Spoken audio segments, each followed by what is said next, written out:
Well, hello everyone, welcome back to another video, the F1 22 Driver Crew Mode with Red Bull, episode number 49 today for the Belgian Grand Prix of Season 3, round number 11. If you missed the previous episode at Hungary, I recommend you go and check that one out. Saw Mick Schumacher crashing qualifying, and I started at the back of the grid. Not a great time at Hungary, to be honest, because of course it is known as Monaco without the barriers, so we'll look to improve. The car brakes are now on the car, so that's definitely something. We have got though one weight reduction upgrade which I completely and utterly forgot about. It's time to get it on. It's got a 3% discount. That's probably the most we're going to get on it. We've got a department event asking how we should grow our brand. And obviously we should always do charity, but I just decided to do something a little bit different and go for the interview one, just to see if we actually got an interview with anyone. But yes, maybe they'll get Claire out of a retirement home or something. But R&D wise, on paper, McLaren and Ferrari 1 and 2, but Ferrari have been up there before and they've been dreadful so far. Sainz winning 1 or 2 races, Vettel nowhere near the podium really.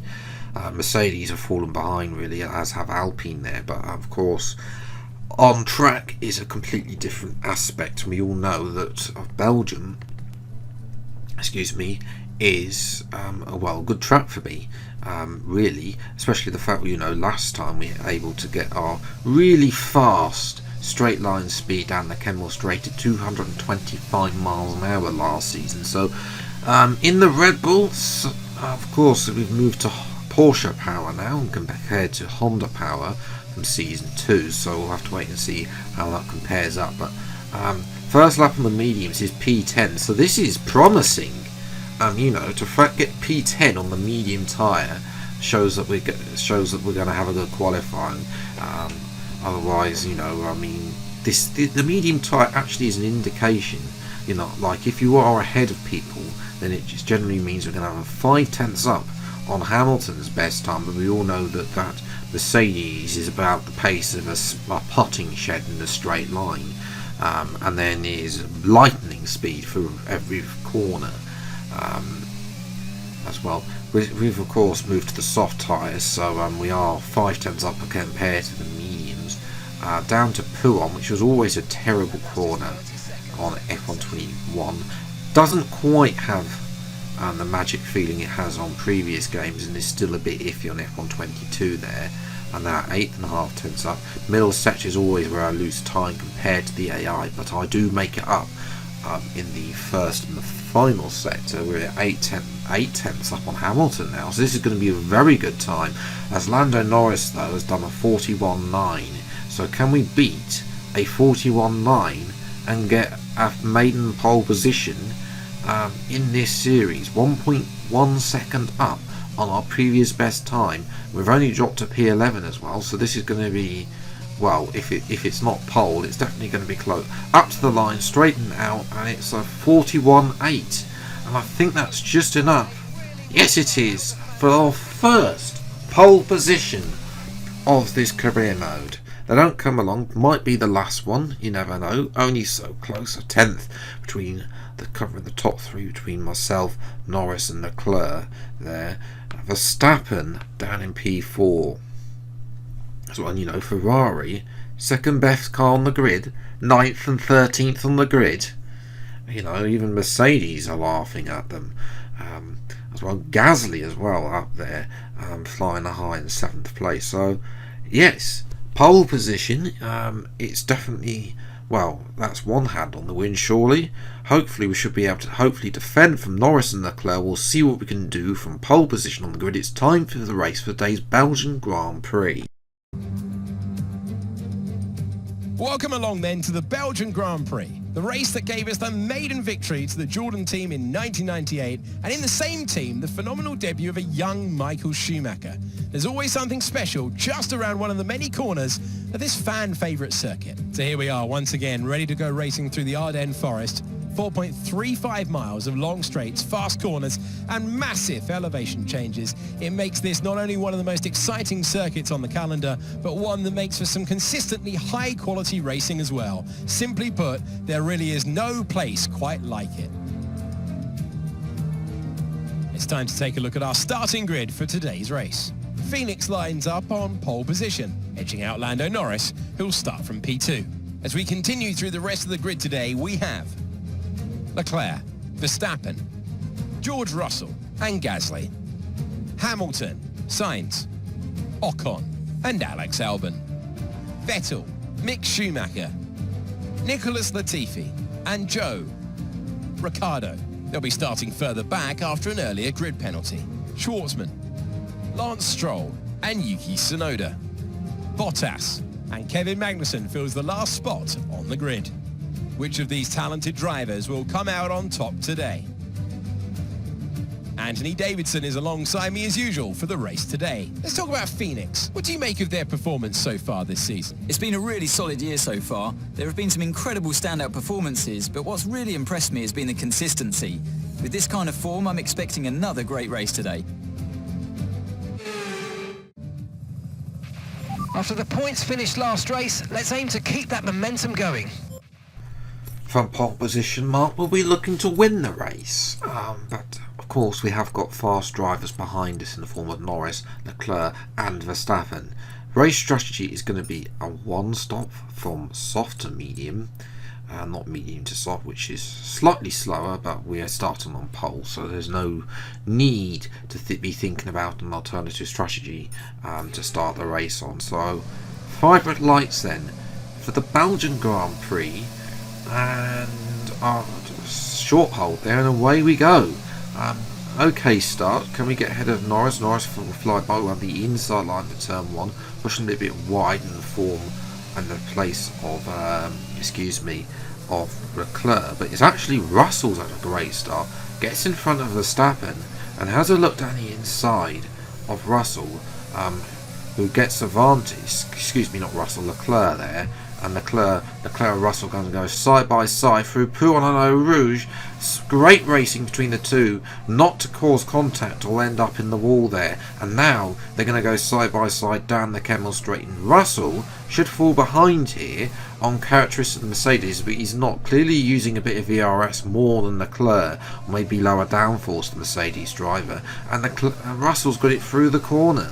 So a great move there from Russell, and that's advantage us. In terms of the championship. Back at the front, Norris having a little bit go at us. He's a lot faster than us through sector 2, as we have seen with the McLaren, but he doesn't have the answer in a straight line. Leclerc attacking Russell at the end of the Kemmel Straight, again unable to get past, and tries to switch it but unable to get the traction down, and stays in P4, and that's costing him in terms of catching me, because myself and Norris are running away from Russell, and even going wide there a little bit as well. Norris all over the back of us there, but we shut the door. Is a replay. You can see how wide I've gone through turn 1, being Apex's or not a Pads player friend, and then we just close the door on Norris there. You can see how much out of the middle sector he's like right behind me, and then at the end of the middle sector he's set 6/10 behind. As we come into the pits and land lap 5, tyre wear a bit high, not gonna lie, 42%, and that's on new softs as well. It should be on new softs because we saved them from qualifying. 2.3 second stops, that's very good. As well, we're going to come out behind Ocon and Vettel. Can we get in front of Schumacher? We want to be in front of Schwartzman and Stroll because they are starting on the mediums. No, Schumacher will go through, but we will filter in between Schumacher and Schwartzman. Now we're going to have DRS though on Schumacher and unleash the full speed of this Red Bull Porsche car. Look at the speed, up to 224, 225, 226 miles per hour. No chance of Schumacher defending that sort of speed, and that's why excuse me, the likes of Norris is unable to get us in a straight line, but he is able to get us through the corners. And there is Norris, who has lost out as Gasly is out with an engine failure. That's such a shame for Pierre, because he was running well in the points as well for AlphaTauri. But they have been thereabouts consistently scoring points this season. So watching Verstappen as well, he's got ahead of Leclerc, I think, who's had a poor stop, but he's still behind Russell as well. So watching Daniel Ricciardo, he's having a good race actually. He's made some advantages in the pit stops and has now got past both Ferraris and Ocon. So Ricciardo is having a Mexico City style drive. Meanwhile, back to our POV, and I've been in Sunday drive mode so much that Lando Norris has caught up to me. You can see Russell is also in Sunday drive mode, but we need to wake up. Lap 11, the final lap, a bit too deep into that turn 1 again, but we're able to keep the position, or are we? Norris has a go down the hill. We are going to cut in front and have the superiority, speed in a straight line, and just use all the ERS that we've got saved up as well to good effect. But this is where we lose time to Norris. You can see that he's only a tenth behind. Will we have a look? Go defensive into that corner to ensure that we don't get the position as we run a little bit wide here, and that's given us floor damage, minor floor damage from the curb there. A little bit unfortunate there from a bit of understeer really, which is unfortunate there, but it doesn't really matter because even with that damage, Norris does not have anything to compete with in a straight line. So they're saying that he's coming back at us. We only just win the race there. Out of the bus stop, he had a great traction out of the bus stop on that final corner. A little bit if I had any worse line going through the bus stop, then he would probably got me up to the line. And you can see there, only a tenth separating us. So yes, it's an all British podium. Russell doing well to hold off Verstappen, who did well to get in front to jump Leclerc in the pits. So that's great news for us. That's going to be 16 points over Leclerc. Verstappen is already fell away. Disappointment for Gasly, qualified P6, showing how good that AlphaTauri is. Magnussen not scoring today either, and it's a 26-point lead in the Drivers' Championship now. So this is looking good for a first World Championship. Verstappen is 40 points behind. Norris is on the move. So Norris, don't count Lando Norris out yet, especially for the poor race. Constructors wise is pretty almost done. It's actually Alpine versus McLaren, whether or not Ricciardo's starting to get a bit more consistency now to his racings. 5 top 7s in a row for the Australian there and the McLaren there. Obviously unable to really match Lando and get on the podium yet. So yes, next time up is Italy. We'll look to try and win that one as well. Obviously the Tifosi won't be particularly happy. Sainz, he's won 2 races this year, actually, not one, as I mistakenly said earlier, but other than those 2 races, he hasn't really done much. 8th place today. Vettel only down in 9th. Ferrari not looking that great as well.